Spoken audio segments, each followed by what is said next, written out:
భోగి, సంక్రాంతి, కనుమ అని 3 పండగలు వస్తాయి. నిజానికి పండగ అంటే దాని అర్థం ఏదో పిండి వంటలు చేసుకు తినడం తప్పని కాదు, కొత్త బట్టలు కట్టుకోవడం తప్పని అసలు కాదు. కానీ దాని యొక్క యథార్థమైన విశేషాన్ని తెలుసుకుంటే అబ్బా, ఇంత పవిత్ర హృదయంతో వీటిని పెట్టారా అనిపిస్తుంది. భోగి అన్న మాటకు అర్థం ఏమిటంటే భోగం అనుభవించేటటువంటి రోజు అని. ఈ ఋతువులో సాధారణంగా ఏమవుతుందంటే పౌష్యలక్ష్మి అంటారు. ఈ పుష్యమాసంలో ఈ పౌష్యలక్ష్మి ఇంటికి వస్తుంది. పూర్వం ఇన్ని రకాలైనటువంటి ఉద్యోగాలు అవి లేవు. ఎక్కువ మంది వ్యవసాయం మీద ఆధారపడేవారు.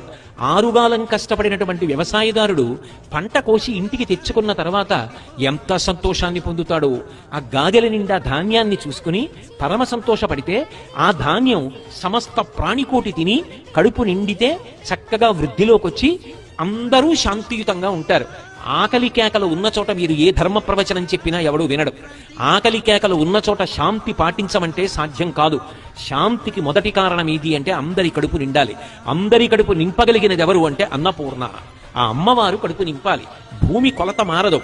కానీ ఎన్ని కోట్ల మంది పెరుగుతున్నా ఇంతమందికి అన్నం ఎవరు పెట్టాలి అంటే ఆ తల్లి పెట్టాలి. ఆ తల్లి అనుగ్రహం కలిగిన నాడు అందరూ కడుపు నిండుగా సంతోషంగా ఉంటారు. పౌష్యలక్ష్మిగా తల్లి రైతు ఇంటికి వస్తుంది. రైతు సంతోషంగా ఉంటాడు. అమ్మయ్యా, ఈ ఏడాది పంటలు బాగా పండాయి, మన అందరం సంతోషంగా కడుపు నిండా అన్నం తింటాం అని ప్రజలందరూ సంతోషంగా ఉంటారు.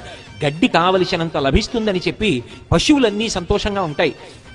అందరూ భోగమనుభవించేటటువంటి తరుణము కాబట్టి భోగి. బాహ్యంలో ఇంత కష్టపడిన రైతు విశ్రాంతి తీసుకునేటటువంటి సమయం. అమ్మయ్య, పంట ఇంటికి వచ్చిందని పరమ సంతోషంతో విశ్రాంతి తీసుకుని మానసికమైన ఆనందాన్ని పొందడానికి వెడతాడు.